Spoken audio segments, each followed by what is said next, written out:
This year, OnePlus released two new smartphones. The first one, the OnePlus 2, was expected by all, but then they released the OnePlus X, a phone that provides premium experience in a budget price.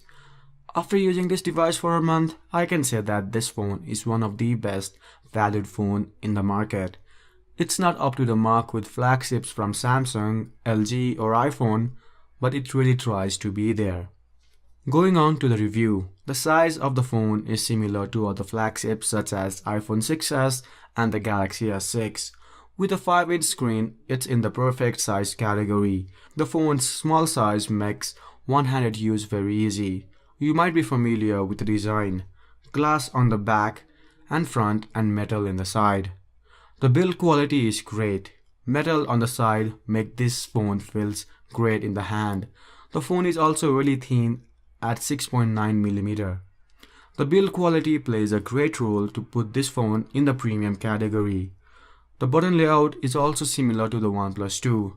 The alert slider from OnePlus 2 is also here, which allows 3 different modes: all, priority and no notification. On the right side, there is the power button, volume button and the SIM tray.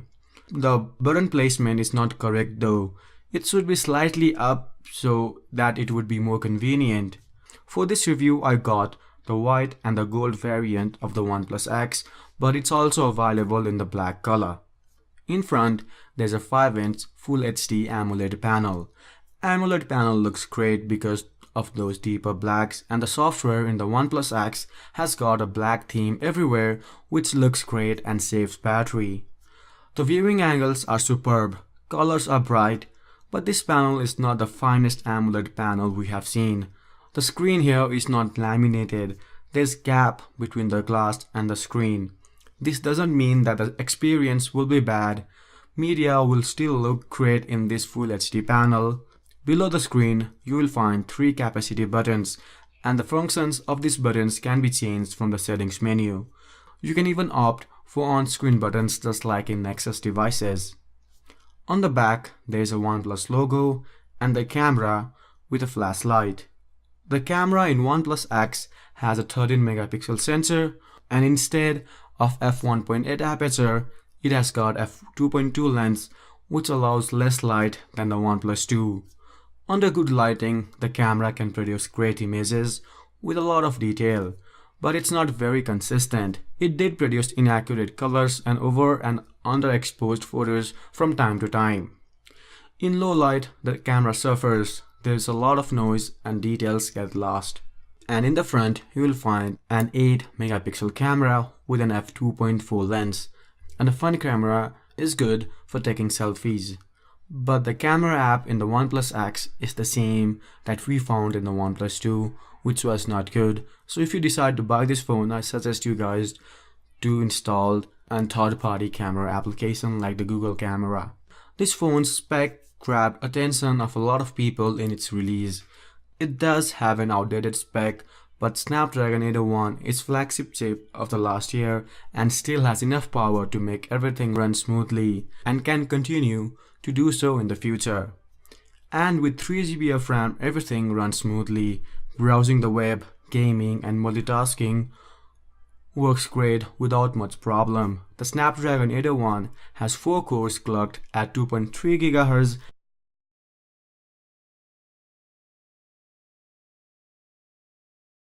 Below on the phone, there's the speaker grill and USB port, and OnePlus X uses micro USB instead of USB-C here, and there is no fast charging present.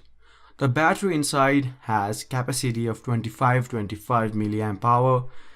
It takes roughly 2 hours and 20 minutes to go from 0% to 100% in this phone using the charger provided in the box. And this phone provides about 3.5 hours of screen on time before the battery dies, and I think that's enough for most of the people to get through a day. And the position of the speaker is not the best here. They are side-facing speakers, so they can easily be blocked while viewing media or gaming in horizontal mode. And the speaker quality here is average like most side-facing speakers the smartphones.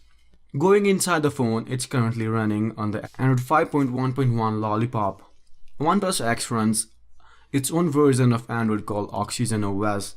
Aesthetically, it's pretty much the same. OnePlus has added many features in the phone that allows more control.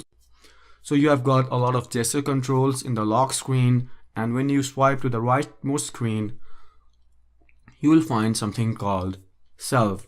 So Self provides a list of frequently used apps and contacts and a list of widgets that you choose to add. It's a good thing to have, but I would prefer Google Now instead of Self.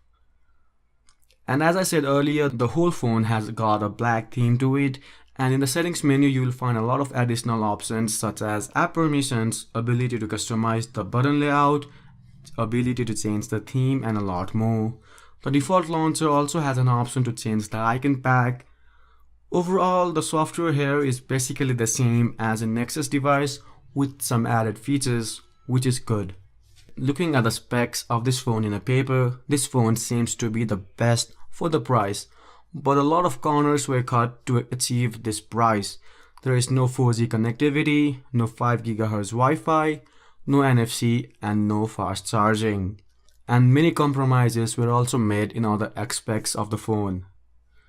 There are phones like Xiaomi Mi 4C, Moto G that can be compared with the OnePlus X, and if you are planning to buy this phone, I would suggest you guys to have a look at those phones as well.